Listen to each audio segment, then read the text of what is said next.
Most of this month's gaming news was at E3, but that doesn't mean there weren't other things that happened when no one was looking. But first, get pranked with a sponsor.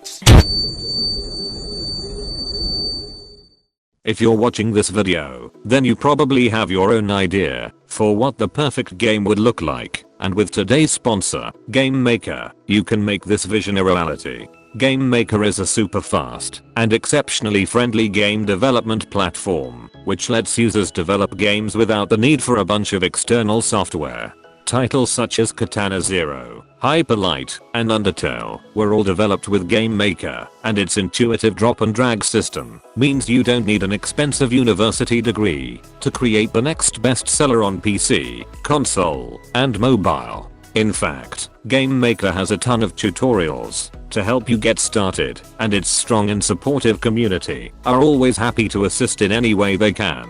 As someone who started this job from sheer procrastination, I consider myself a big advocate for just teaching yourself to do things you're interested in learning, and in terms of developing games, there's never been a better starting point. If you're looking to break into the gaming industry, or just have a cool idea for a game at the back of your mind, then click on the link below to start your free trial. Game Maker, our last hope for Titanfall 3.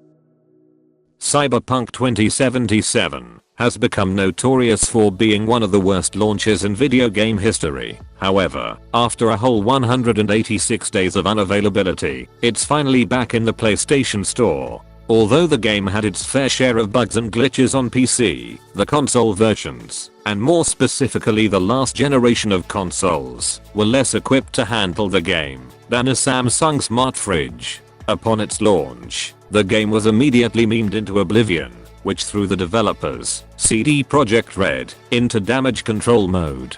The company announced that unsatisfied players would be offered full refunds of the game. However, this turned out to be quite the problem, as Sony didn't actually allow refunds unless the game was faulty. Perhaps if Sony knew this wasn't intended to be played on the original PlayStation, they would have absolutely seen a problem with this game, but who's to fucking say? Sony's solution to stop people asking for refunds was to delist the game entirely, while Xbox and PC storefronts just decided to roll with the punches. Since Cyberpunk's release, the development team has worked tirelessly trying to fix the game's countless stability issues, and have pushed back any planned content updates until the game is considered up to standard. With this in mind, older generations, which some argue should never have been a focus for the team in the first place, are still experiencing issues, and Sony will even warn players buying the title that it's still yet to be fixed. We couldn't find any specific figures on how much money was lost due to the unlisting. However, the CD Projekt stock price is only half of what it was this time last year. Players still excited to jump into Night City will likely be able to pick up a pretty good deal once all the DLC packages drop, likely just in time for GTA 6. An article released from Vice this month details a $77 million PUBG cheating scandal and how supposedly the world's largest video game cheat empire was brought to its knees. It's estimated that over 650 million people in China play mobile games, making it the most lucrative gaming market on Earth. When considering that statistically half of those players are below average, it makes sense that a lot of them would be willing to pay good money to become less terrible. PUBG Mobile boasts an impressive player base in China, making it a prime target for a cheat development organization called Cheat Ninja, until it was raided by Chinese police in Operation Chicken Drumstick, which isn't something we made up, that's actually what they fucking called it. While key figures in the organization were being arrested, the lead developer, someone by the alias of Catfish, was able to escape authorities, and as of time of writing, is still on the run. Vice was actually able to interview Catfish, who detailed how they were able to destroy company hard drives and wipe correspondence with his colleagues as the operation was falling apart. Viewers who are considering the use of cheats are instead free to watch this channel's many guides that are proven to offer mixed results. Meanwhile, Valorant averages over 14 million players per month, Overwatch finally gets crossplay, and Minecraft gets Sonic DLC.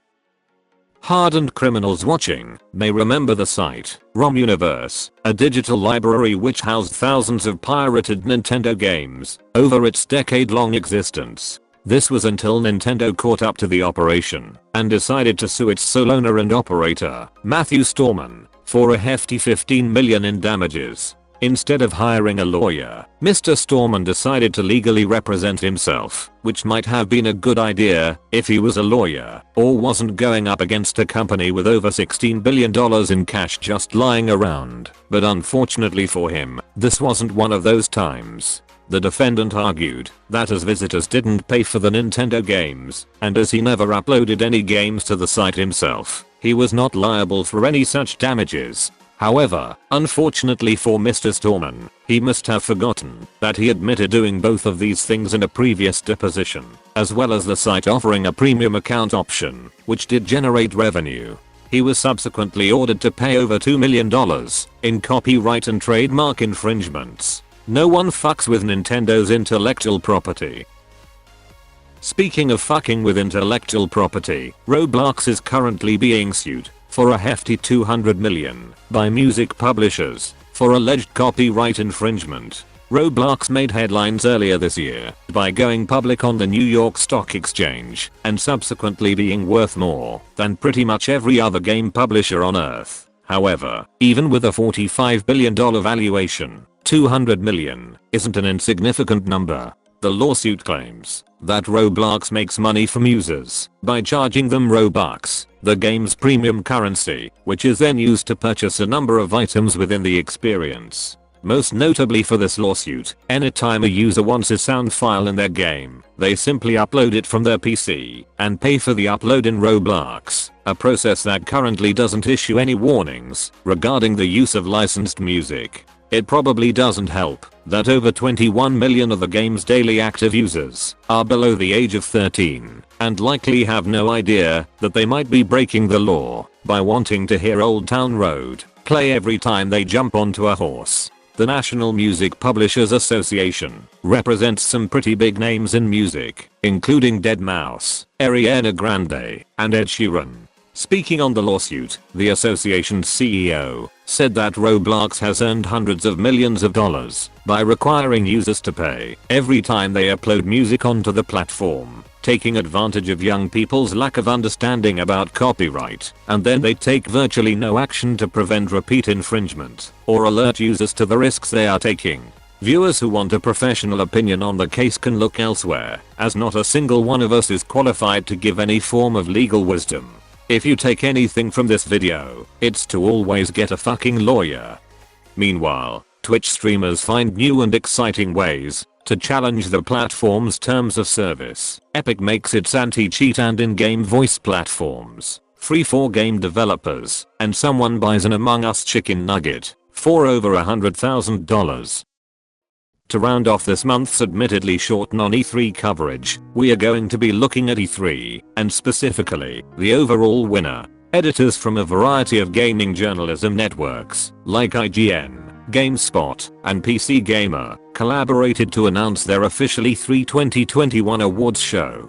Living up to our Without the Bullshit title, the Grand Council of Gamers gave Best Presentation to the Microsoft and Bethesda showcase, while the most anticipated game of E3 as a whole went to Forza Horizon 5. Viewers are encouraged to not shoot the messenger, as I personally found Battlefield to be pretty cool. Before we leave, I'd like to announce a side project that's being assisted by a very helpful fan. We are currently in the process of developing an ultimate ranking of game subscription services by compiling thousands of data points to determine which ones have the best value for money. A lot of the work is already finished, but in order to give weight to the features of each contender, we need survey respondents to know what exactly players want when they buy a game subscription service. If you want to help our research for an upcoming video, then a link to the survey will be in the description.